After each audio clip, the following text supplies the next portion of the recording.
Hey everyone, thanks for joining us on Faith in the Fold, a podcast for ministry, biblical studies, and Christian living. I'm your host, Kevin Burr. In today's episode, I sit down with longtime preacher and minister Fate Hagood, the pastor-teacher of the Metropolitan Church of Christ in the greater Los Angeles area. Now, given Fate's many years of service in one form or another of congregational ministry, I wanted to ask Fate, what's one piece of advice you'd give young ministers? In the course of our discussion, it became clear to me that humility was at the heart of what Fate wanted to see young ministers of all kinds develop. I was challenged and encouraged by our conversation, and whether you're in ministry or not, I hope you'll be challenged and encouraged as well. If you enjoy the kinds of conversations we're having here on the podcast, would you be willing to like and to subscribe to us and share us with someone you think who might benefit from us as well? And always, thank you so much for tuning in today. Fate, thank you so much for joining us on the podcast this morning. I really appreciate being able to sit down with you and talk to you about what we're going to get to here in just a minute. But before we get started, I wanted to ask you, would you be willing to give us just kind of a brief introduction and maybe the 10 peso version of your time in ministry and kind of where you are now and that sort of thing? Sure. Well, my name is Fate Hagood the third. My grandfather, my father, now me. My son is the fourth, and my grandson is the fifth. Wow. So that's pretty exciting. I've been married it's 34 years. Okay. Yeah, 34 years, going on 35. And I'm very excited. My wife is a blessing from God. I've been preaching since I was about 15. Wow. And I've been in full and or part-time and or modified ministry since I was around, I guess, 20. Went to Southwestern Christian College in Terrell, Texas. Mm-hmm. And then I went to Lubbock Christian. I also went to Cal State, Dominguez Hills, and also a place here called the Bay Area School of Preaching. A gentleman was there, which some may know is his name was Chuck Ferguson. Just a smart dude. His brother's name was Everett Ferguson. So I've heard of that guy. Yeah, most people know his brother. Right. I've got a shelf full of his books over there. Yeah, I bet you do. So right now I'm ministering at the Metropolitan Church of Christ, the church we planted back in 2000. I'm very honored to be there at this church. God has sustained us immensely through the pandemic. We have not met actually since March 13th. Oh, man. So we are rapidly approaching 1 year. Mm-hmm. We have done some outside things. We've allowed a couple of things to go on in the building, but we are leaning toward safety of our members. We in no way want to do anything that would harm our members. So yeah, we have not met physically, but we have never stopped ministry. Mm-hmm. Still, and it's just a blessing. We still support the missionaries we support. We still do the community works. We still do our small group ministries. Still do youth ministry. I mean, the ministry never stopped. We still preach every Sunday. It's funny because it would seem like the workload would have lessened, but it did not. It did not. So yeah, it seemed like this time last year, preachers and ministers, especially at smaller churches, but just across the board, suddenly had, if they weren't already doing this, those preachers and ministers suddenly had to become TV producers overnight. Yeah. And figure out, okay, how I've got this nice camera on my phone. Now I need to put it to good use. Yeah. The learning curve was steep. It was steep. Especially for African American churches. And I know many white churches too. But traditionally, African American churches are very meeting centered, Right. and Yeah. you know, that was a lot. But then, even the idea of broadcasting at all, now Metro was kind of ready, because at the beginning we'd always uh, filmed our services, Mhm. but we didn't film them to broadcast. We filmed them to give out DVDs. Well, when we started, we were doing VCRs, VCR to let you know. I mean, so that we still have I still have a stack of VCR from our from 2000. But anyway, so I we think the always Smithsonian was looking for some of those. well, we have some. So when we started, man, it wasn't that it wasn't as much a leap for us, Sure. uh, Yeah. but and we were already a small group based ministry. That's great. So, but I just remember all my friends, especially some of the older ministers, white and black and other, Mhm. who were Sunday school, Wednesday night Bible class, and trying to transition was just a bear, Yeah. you know. Yeah, just a bear, Yeah. man. Yeah. I can look back and see just some of the some of the very first things that I was doing. I was using just the stuff that I had. So like, my laptop's built-in camera and the Yep. headphones that came with my phone because it had a built-in mic. And then gradually, for Father's Day, I got a little bit nicer quality um, microphone and started using my phone because the camera was better. And then like just gradually my setup has changed to where now, when I'm ready to Zoom with my Bible study on Sunday evenings, I've got this fancy mic and these fluffy headphones and all that stuff. But like all that stuff came eventually from just trial and error, like you said. Like there was a huge learning curve and quite a leap to get to the point where you could actually feel good about your AV quality. Absolutely, Yeah. absolutely. And we do praise and worship team, so Mhm. um, that's a bear. Yeah. Trying to because it sound one way, in the room, but then when you listen to it, like, wow, that's horrible. Well, has he been flat this whole time? Yeah, exactly. Yeah. Yeah. Well, it sounds like though that out there in Metro, help us folks who aren't necessarily very familiar with California, other than knowing where the national parks are. Where is Carson in relation to Los Angeles? Is it in the greater metropolitan area of Los Angeles? Yeah, yeah. Carson is one of the cities in Los Angeles County. Okay. It is in the southern part of Los Angeles County. It is not on the water, but it is near. It's right next to Long Beach, Okay. which is Long Beach, San Pedro. All those places are right on the water. Yeah. Um, it's bordered by Compton, where I live, Okay. Gardena, Torrance. So yeah, it's in the southern part of Los Angeles County. Yeah. And not accounting for traffic, about how far away are y'all from Pepperdine's campus? Not accounting for traffic. Or not accounting for traffic, yeah. Yeah, that's not something you say in LA. But on a clear day, Yeah. 40 minutes. Okay. All right. So with traffic, maybe a couple days. Gotcha. Well, Fate, you mentioned that you had been in ministry for since you're about 15, Oh. and you are you're not 60. We'll say that you're not 60. Not that. So I think it's fair to call you a veteran minister, a seasoned minister, whatever polite term we can come up with. That's funny. To say. The question, really the big question that I wanted to ask you today, and we could kind of wrestle with a little bit, is this: what's one piece of advice you would give for young ministers? And it can be ministers of any shape or size, but what's one piece of advice you would give for young ministers? Oh wow. But it depends on where the young minister is.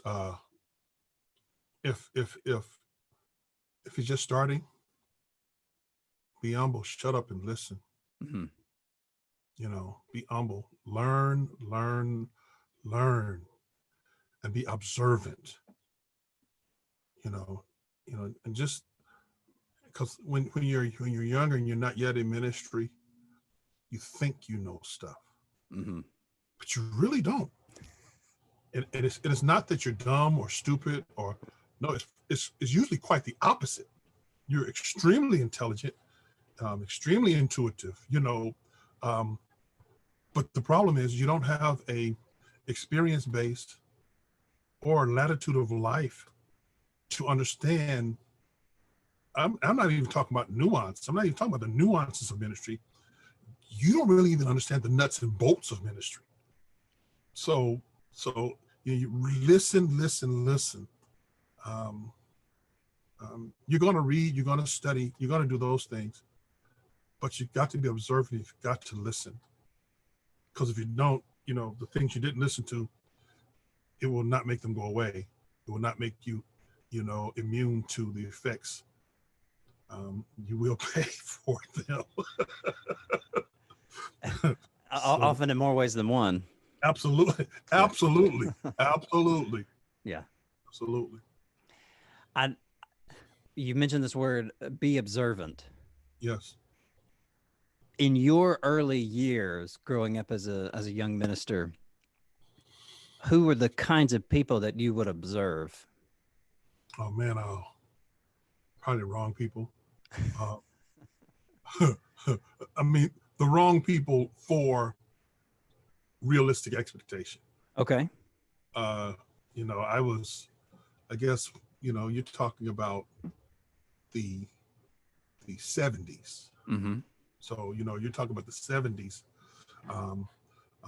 76, 77, 78, into the early 80s, and I was a preacher groupie. I would go to the gospel meetings, the revival meetings, the tent meetings.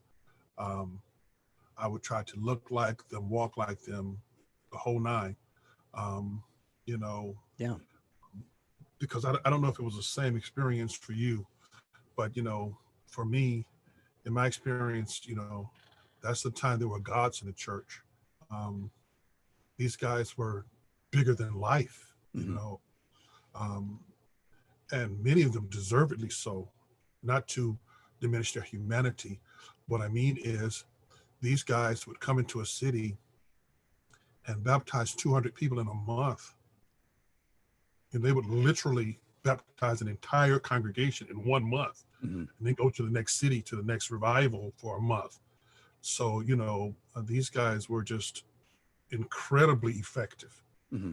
And so if that is, you know if that is your standard for, you know uh, and the way they would do it, and they seem to be quicker, faster, smarter, stronger, more courageous than anybody. They were unflappable. um, and so if that was your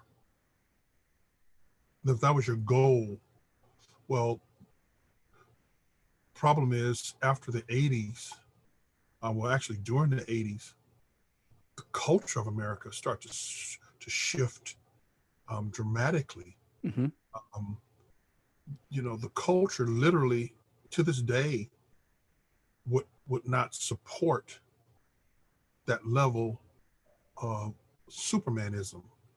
Mm-hmm. um, uh, the culture today um, would have, uh, it was a different environment.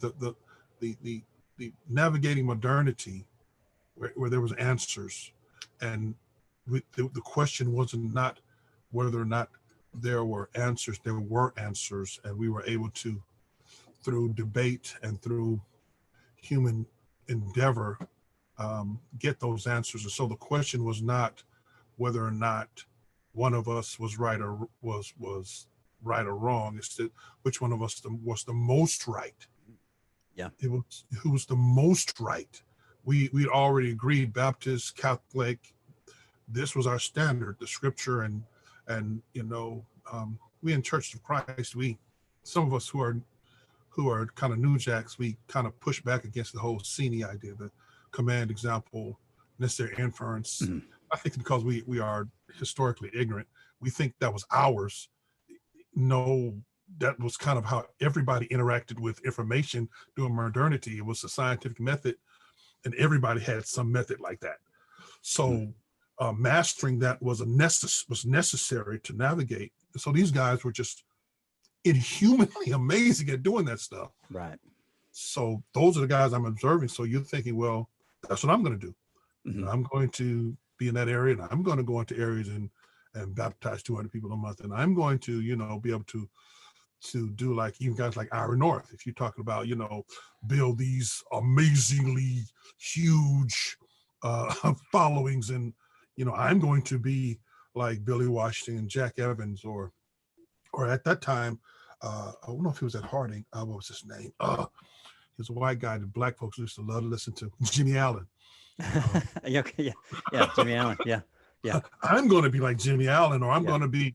But those guys, regardless of how we want to rewrite their history, because we love to rewrite history, those guys were giants. Right. So I, when I say I was observing those guys, I was learning their arguments. I was learning how they approach the text, everything. Mhm. So when I say it was the wrong people, I don't think it was the wrong, meaning I was chasing after the wrong, demons. I was chasing gods. And problem is, once the worshipers are gone, the gods are gone. Suddenly when the culture changes, you no longer have an audience, for these guys. Mhm. Yeah. Not only in the church, I mean, anywhere, no one cares. Because we move from that era into the era of kind of more pre-post modernity kind of situation, and also the era religiously where you had the elevation of guys like there was no longer the Billy Graham crowd. We were good with the Billy Graham crowd. Mhm. I got the Joel Osteen crowd. Yeah. They don't care about book, chapter, and verse. They didn't care about. They just want to, give me a word, help me live my best life. Yeah. All that other. Yeah, it seemed like there might be more overlap with the kinds of folks who really liked Billy Graham and Jimmy Allen, Right. rather than the kind of folks who liked Jimmy Allen and Joel Osteen. Yeah. Yes. It feels like those might be different crowds, at least to some degree. Yeah. Significantly. Yeah. I want to ask how. I mean, you were watching these guys, and you thrown out this figure that these guys were baptizing 200 people a month, and they would. It seemed like month after month they were rolling in, having these gospel meetings, doing this kind of stuff. How you started watching them? I'm assuming, and correct me if I'm wrong, but I'm assuming that you eventually realized that those were unrealistic expectations. Is that kind of how did you manage having such high expectations for yourself and either succeeding or realizing that those maybe weren't the expectations you needed to place on yourself? Well, yeah. What I learned was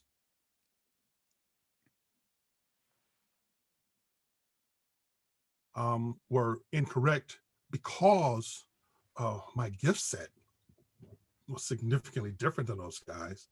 Mm-hmm. And my situation of life was significantly different than those guys. So me trying to minister in that space in that way,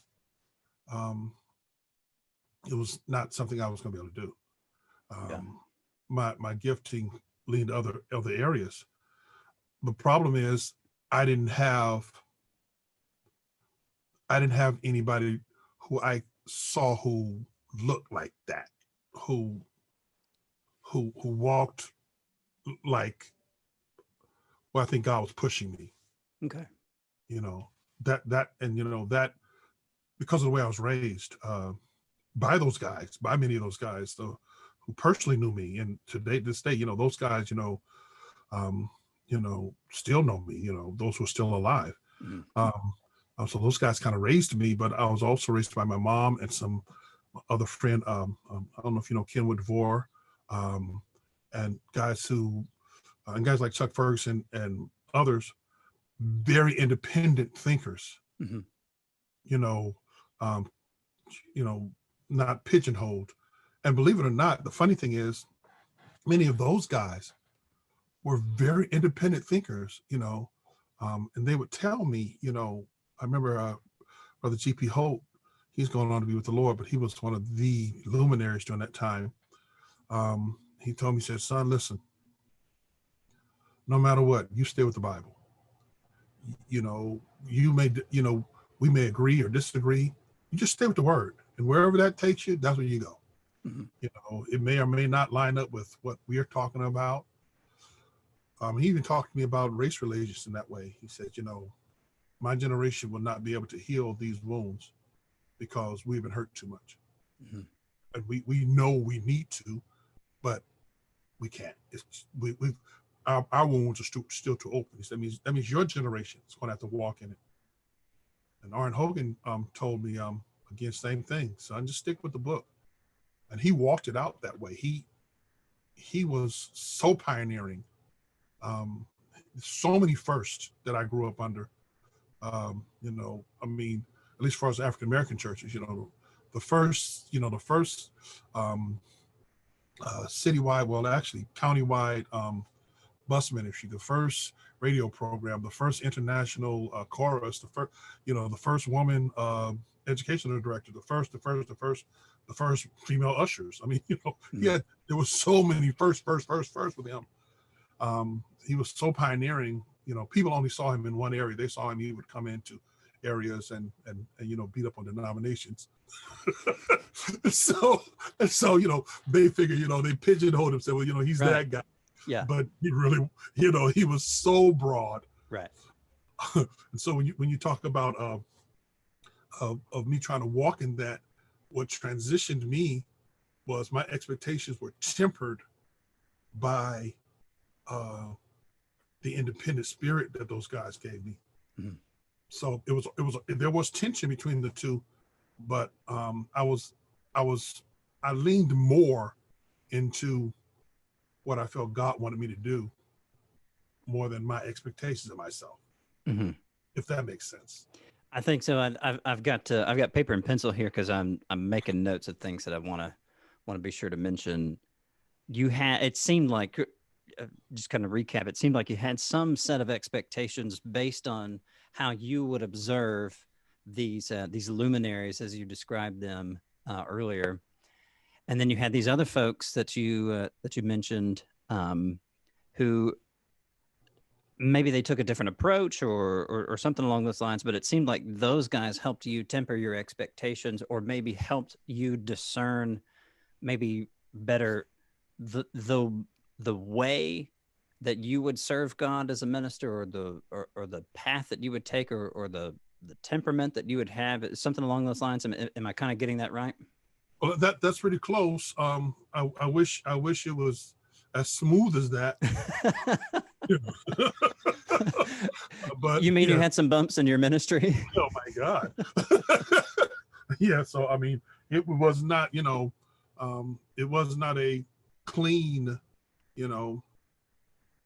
but I remember when I was first going to Southwestern Christian College, because at that time when I went, it was known as just, not necessarily pejoratively, but as a preacher meal.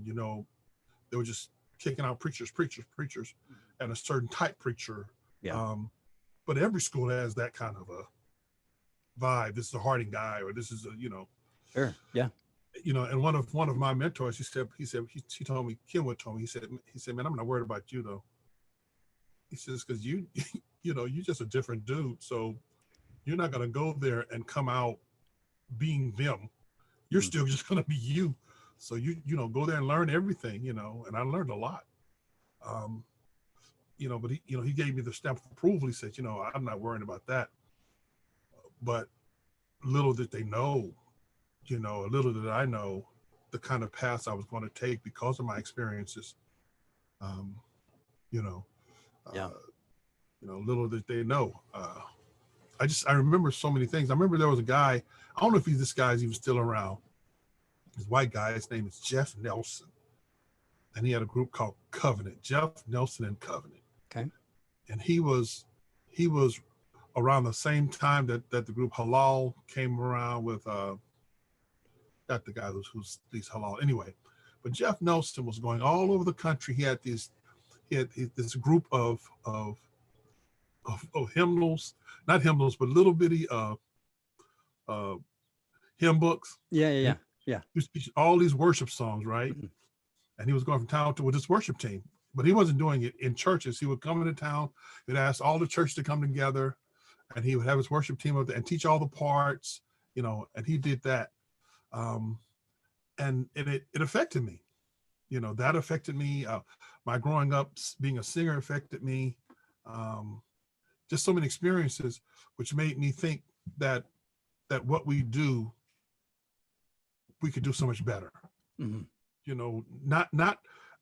I'm still not the guy who wants to bring instruments into to the assembly. I'm not that guy. I'm not beating up people who use them, but I'm not that guy. Mm-hmm.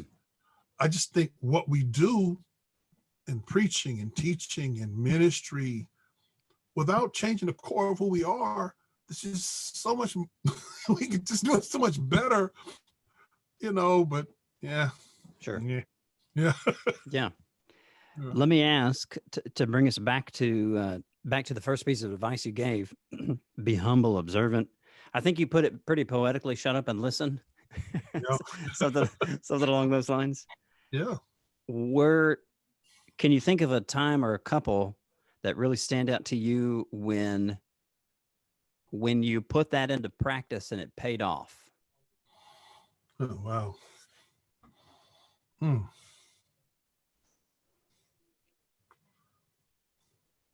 While you're, I threw a hard one at you while you're doing that. That is a hard one. That is a hard one. Because I can think of times when it didn't pay off. And isn't it often the case that it's a lot easier to come up with the ones that the negative that we didn't do what we needed to do? Yeah. Yeah. But there have been times when I have just shut up and listened. I mean, even when I didn't agree. Mm. I wish I could remember this guy's name. He was doing a lecture at Pepperdine. He was a member of the Church of Christ, but he was one of the leading Greek scholars in the world. I think he was teaching at Yale or something. Okay. And he was doing this thing on women's roles. Mm-hmm. And at that time, this is probably early 90s. Still a really hot issue, especially back then. And very controversial then. Yeah. I mean, it was, it's still a hot button a little now, but it was very controversial. Yeah. And so I was sitting there listening to him, and I just shut up and listened. Mm-hmm. Because I didn't necessarily, I didn't even agree with his conclusions, but I most certainly was not on a level to be able to dispute his findings. He was this worldwide Greek scholar. Yeah. There was no way I could challenge him on the languages. I just shut up and listened, and come to find out, I think some of the things he was saying were right. Now, some of them, I still don't believe all the stuff he was saying. Sure. I think I have a give and take relationship with academics.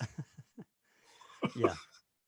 But hey, that's or that in itself too is a great example. I mean, that puts into your perspective, or that gives us a concrete example of something else that you had mentioned too. In addition to shut up and listen, you mentioned be humble. Yes. And you just stated that, with this particular issue of, Greek language and whatever, you didn't think that you were able to challenge him, at least not substantially. No. And I have found it, and it was not my expectation for us to spend the rest of our time going into this particular issue that I'm about to bring up, because I think that this topic merits a much longer conversation that I'm only that I'm barely equipped to even listen to. But I have had to put into practice this notion of be humble and shut up and listen. Um, in Christian love, right? Shut up and listen in Christian love. Absolutely. Yeah. Yeah. I've had to put that into practice when I hear the experiences of my brothers and sisters in Christ who look different than I do. Sure. And it has been uncomfortable in a lot of ways, because I would love to say, well, surely this is not the case, or maybe just X, Y, and Z, or da da da, and all that, trying to explain, trying to hope that, no, my beloved institutions aren't guilty of that. No, these people that I like can't be so insensitive, and so on. And what I have found is that people that I love and respect dearly, and have spent, in seasons of my life, spent significant time with, have a different perspective than I do. And the best I can do to start off with is what you said: be humble, shut up and listen in the love of the Lord, and be Yeah. observant and see how they handle themselves. Yeah. Absolutely. Yeah. Absolutely.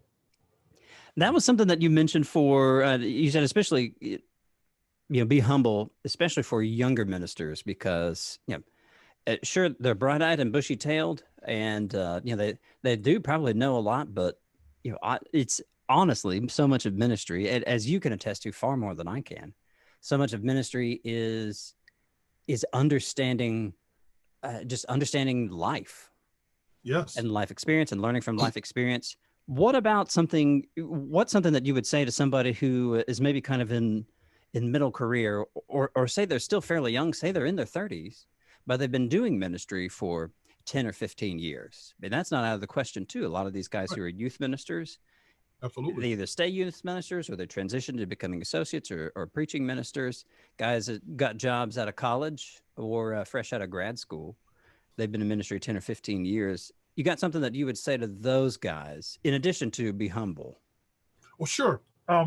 If you've been in ministry a while, and you are are in that area, one piece of advice I would give you is to keep learning.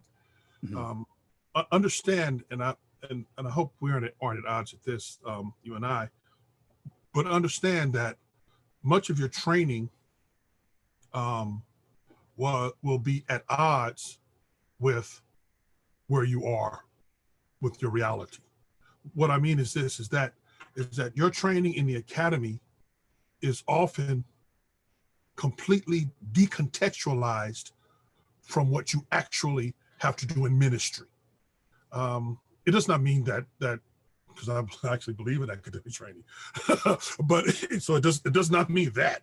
Right. But it does mean, though, that the agenda of the academy and the agenda of the church are not lockstep. Right. That Yeah. that what you are doing in a church context may have zero to do with an academic who is trying to stay relevant. Mm-hmm. You're ministering in, Bug Tussle, Mississippi, or something. You've been there too? Yeah, and and you're trying to deal with people who don't care about Greek, Hebrew, Aramaic, exegesis, eisegesis, nothing.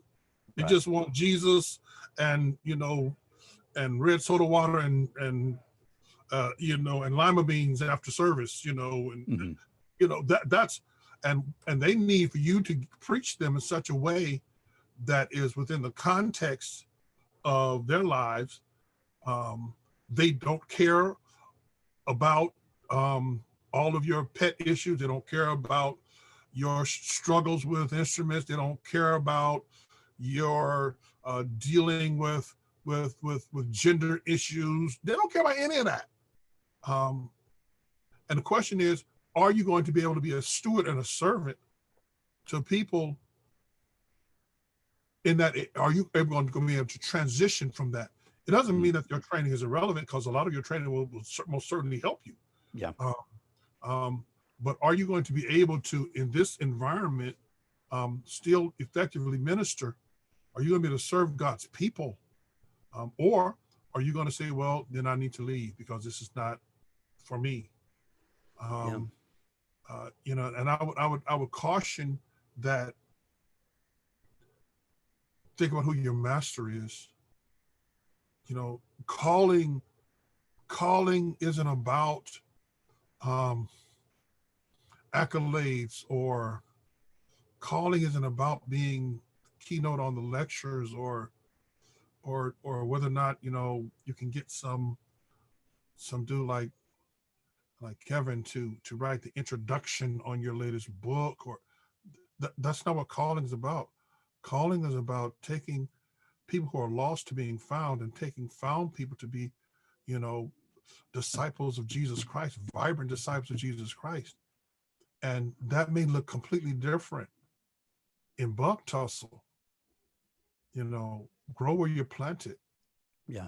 You know, I mean, and I find a lot of guys who are in situations like that, and they are so caught up in their personal struggle that they aren't able to see not only the priestly call, but the prophetic call in their pastoral call in those kind of environments.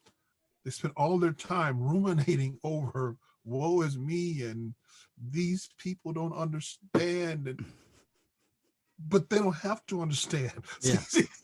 They really don't. What they have to do is they have to become the kind of disciples within that context that can bring other people to Jesus. Mm-hmm. You know, and that's what I would tell them. You know, concentrate on being effective where you are. I mean, then if you're not, again, you know, it just may be a bad ministry fit. If it's a bad ministry fit, okay, you know, you may have to move on. Yeah. But often it's not a bad ministry fit. It's a bad expectations fit. I'm seeing a common thread here. The very first thing you said was be humble. And then, you know, this next item that you mentioned to folks who are kind of mid-career in ministry, you know, learn to be effective where you are. In order to do that, I think humility is an absolute necessity. Yes. Yes. Yeah. Yes. Fate, I liked what you said here. I'm gonna summarize, because I wasn't able to write that fast. Who still uses paper and pencil, right? But that's what I've got here.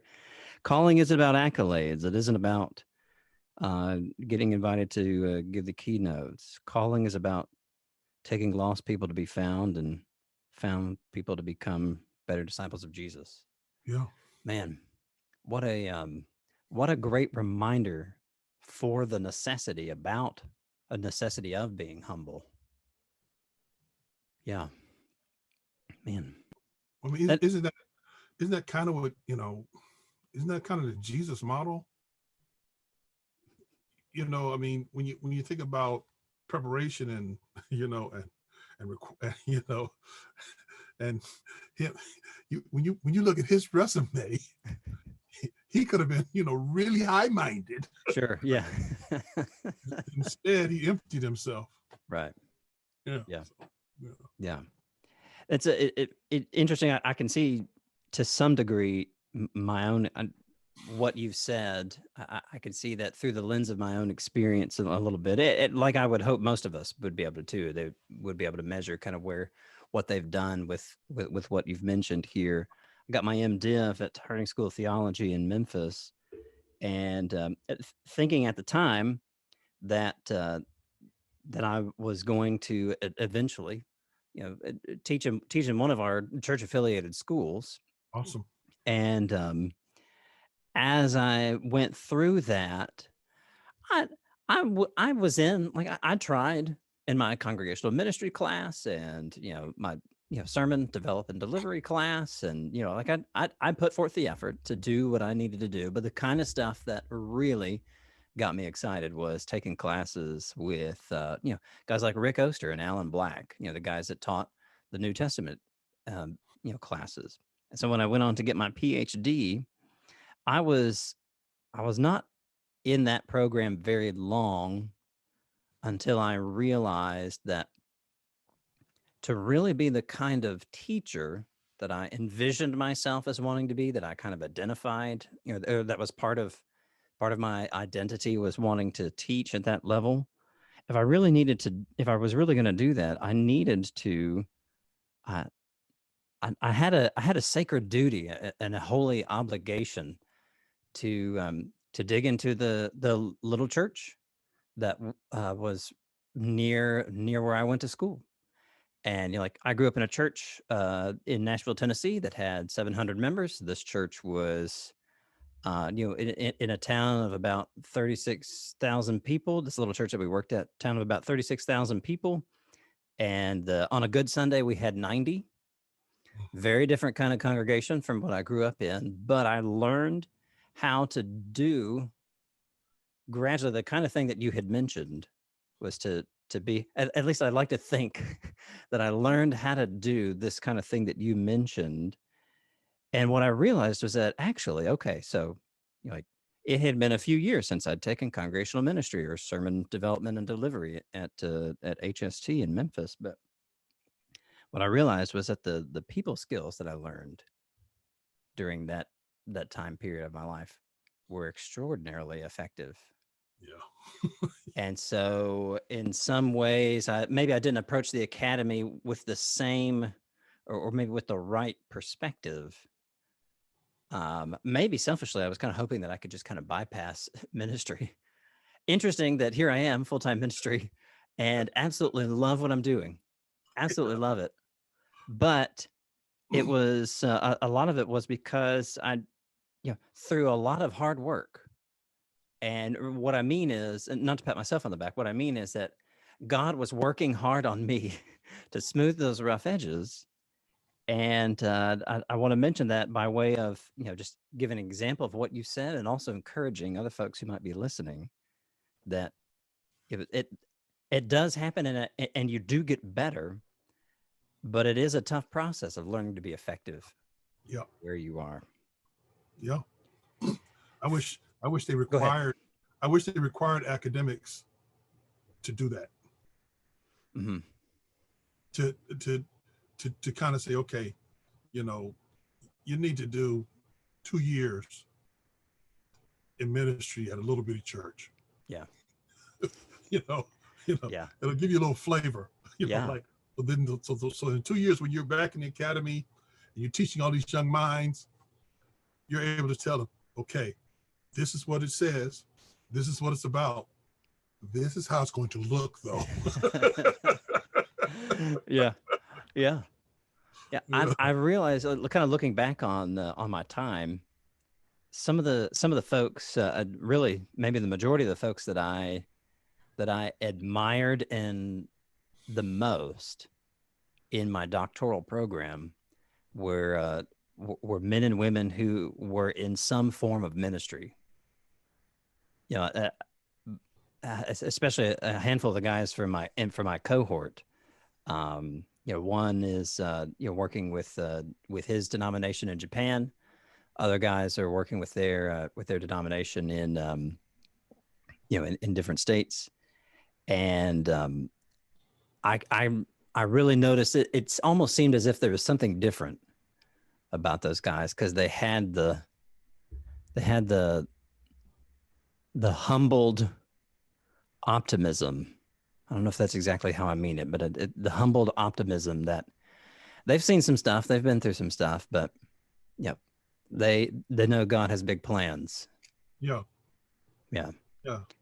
Fate, as we come to a close, let me ask: is there anything else that you're just absolutely burning to say that you thought of, or want to kind of tie a bow on it as we wrap up this morning? A couple of things you said. Just at the end.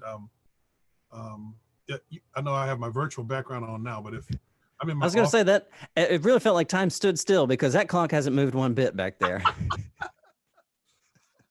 But if I showed you my junky office, I'm surrounded by probably 2,000 books in my office. And sometimes I studied as a means to study, as opposed to studying as a means to doing greater ministry. And I think sometimes that's what can happen to us. We study as a means to study. So the end of studying is more studying, as opposed to studying as a means to do some greater work for the Lord. That academic intellectual endeavor becomes the goal of academic and intellectual endeavor. Yeah. And I would say it's one of the mistakes I have made in ministry. I wasted a lot of time studying stuff just to be studying it. And I hate saying that because I'm a books guy. So it seems like I'm saying overly edit what you study. That's absolutely not what I'm saying. What I am saying is that, everything needs to be under the lordship of Christ, and we ought to be good stewards of that. And therefore, our goals and agendas need to line up with him. And his agenda was never about us being overly learned. Right. If you're overly learned, it ought to be for the purpose of making the kingdom greater. Not who was it?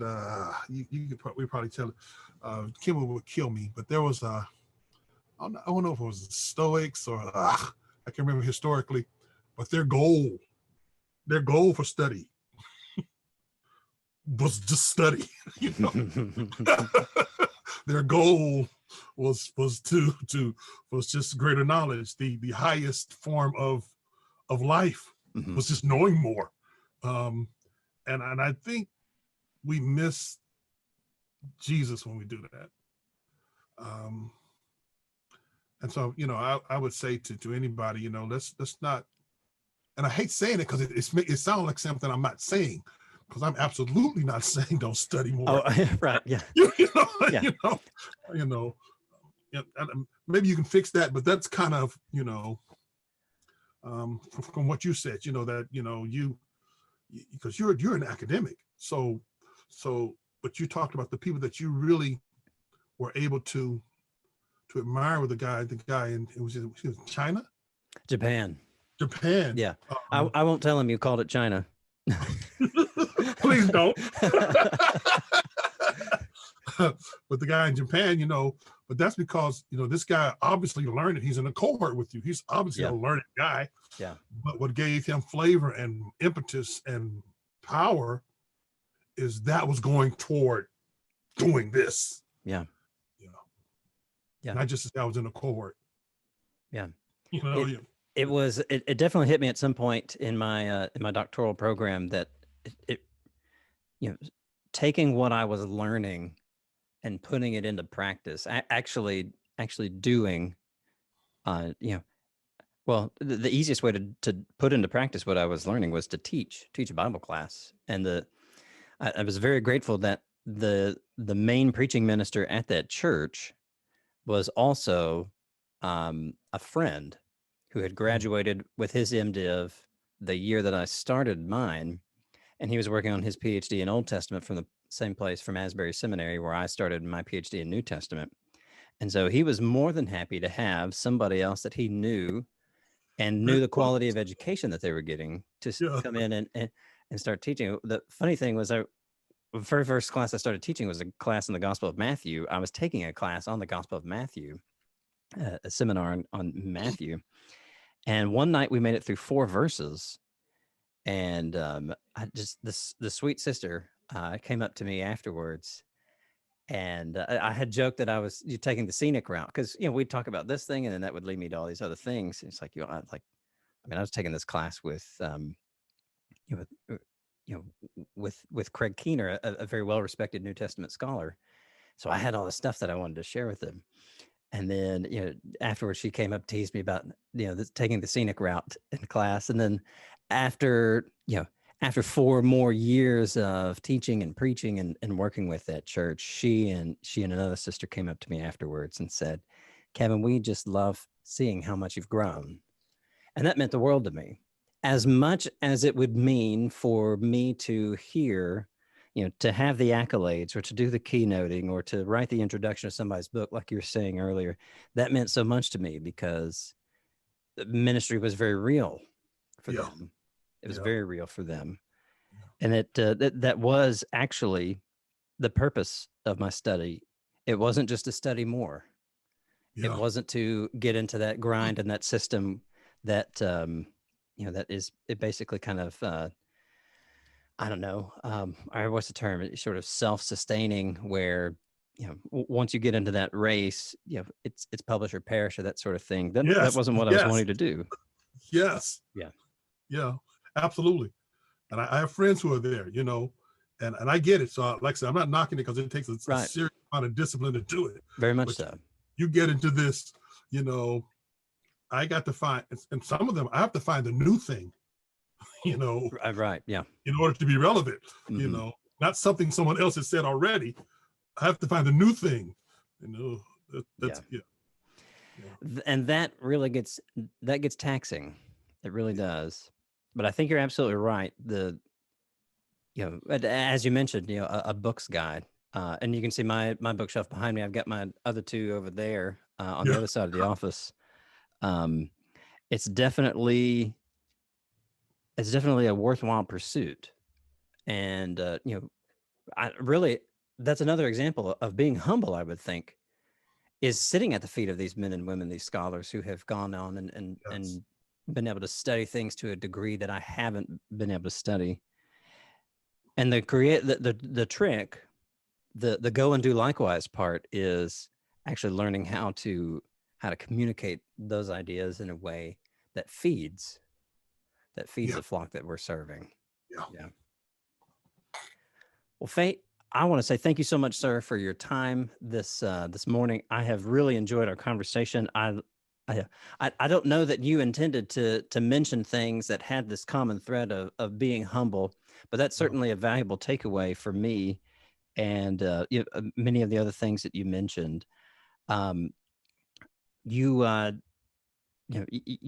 blessed me, and I hope that our listeners will be able to get be able to benefit as well from this conversation. Any last words as we wrap up here? Man, thank you. Appreciate you. Sir, you know what you do for the kingdom, man. Thank you, sir. Fate, take care, brother. It was good to talk with you today, and we will don't be a stranger on the podcast. Hopefully we'll be able to have you on for another time for another conversation. Okay, that'd be awesome. All right, take care. All right, bye-bye.